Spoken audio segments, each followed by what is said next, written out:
ഓം നമോ നാരായണായ.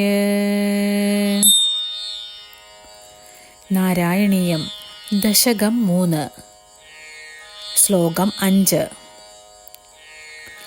ഭവൽഭക്തി സ്പീതാ ഭവതു മമ സൈവ പ്രശമയേത് അശേഷക്ലേശൗഖം ന ഖലു ഹൃദി സന്ദേഹകണികാ ന ചേത് വ്യാസസ്യോക്തി സ്തവജവചനം നൈകമവജോ ഭവേത് മിഥ്യാരഥ്യാ പുരുഷവചന പ്രായാഖിലം.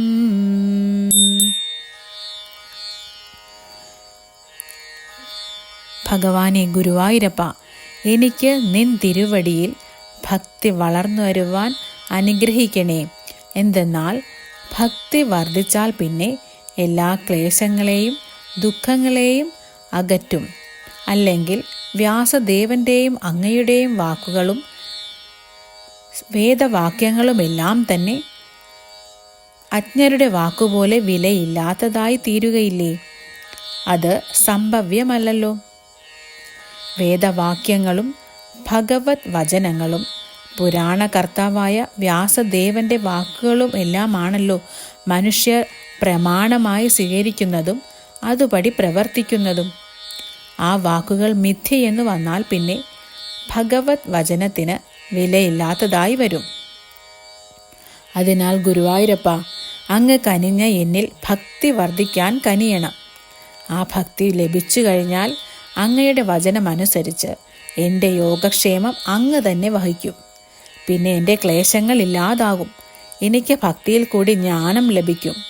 ജ്ഞാനത്തിൽ കൂടി യോഗം ശീലിച്ച് ഞാൻ പൂർണ്ണമായി അങ്ങയെ ലഭിക്കുന്നതിന് പ്രാപ്തനാകും. ഭഗവാൻ ഗീതയിൽ പറയുന്നുണ്ട്, അനന്യാശ്ചിന്തയന്തോ മാം യേ ജനാ പര്യുപാസതേ തേഷാം നിത്യാഭിയുക്താനാം യോഗക്ഷേമം വഹാമ്യഹം. ആരാണോ മറ്റു യാതൊരു ചിന്തയും കൂടാതെ എന്നെ ചിന്തിച്ചുകൊണ്ട് സദാ എന്നെ ഉപാസിക്കുന്നത്, അവരുടെ യോഗക്ഷേമം ഞാൻ വഹിക്കുന്നതാണ്. അതായത് അനന്യഭക്തരായവരുടെ കാര്യം ഞാൻ തന്നെ നിറവേറ്റും.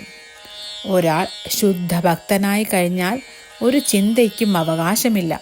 പിന്നെ ഭക്തനെ രക്ഷിക്കേണ്ട ചുമതല ഭഗവാനാണുള്ളത്. ആ കാര്യം അറിയാവുന്നതിനാലാണ് യഥാർത്ഥ ഭക്തനാകാൻ അനുഗ്രഹിക്കണമേ എന്ന് ഭഗവാനോട് പ്രാർത്ഥിക്കുന്നത്.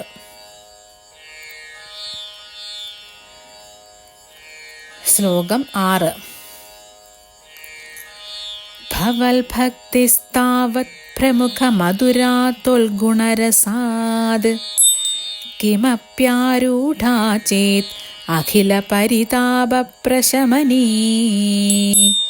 പുനശ്ചാന്തേ സ്വാന്തേ വിമല പരിബോധോദയമിളത് മഹാനന്ദാദ്വൈതം ദിശതി കിം അദ പ്രാർത്ഥ്യ അപരം.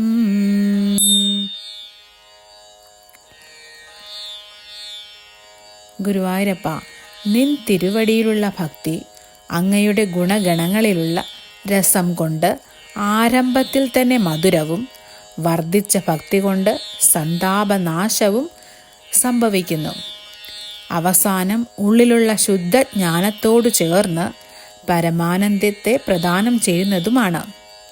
ഇതിൽ കവിഞ്ഞ വേറെ എന്താണ് പ്രാപ്തമാകാനുള്ളത്? ജീവിതത്തിൽ എല്ലാ മനുഷ്യരും ആഗ്രഹിക്കുന്നത് ശാശ്വത സുഖമാണ്. ഭൗതിക സുഖങ്ങൾ ശാശ്വതമല്ല. ആ സുഖം ദുഃഖത്തെ പ്രദാനം ചെയ്യുന്നതാണ്.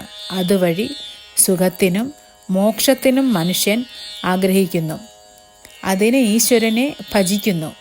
ഈശ്വര ഭജനം കൊണ്ട് ഭക്തി ഉണ്ടാകുന്നു. ഭക്തി കൊണ്ട് സുഖവും ദുഃഖശമനവും മോക്ഷവും കൈവരുന്നതാണ്. അതായത് ഭക്തി കൊണ്ട് സാധിക്കാൻ വയ്യാത്തതായി, നേടാൻ സാധിക്കാത്തതായി ഒന്നും തന്നെ ഇല്ല.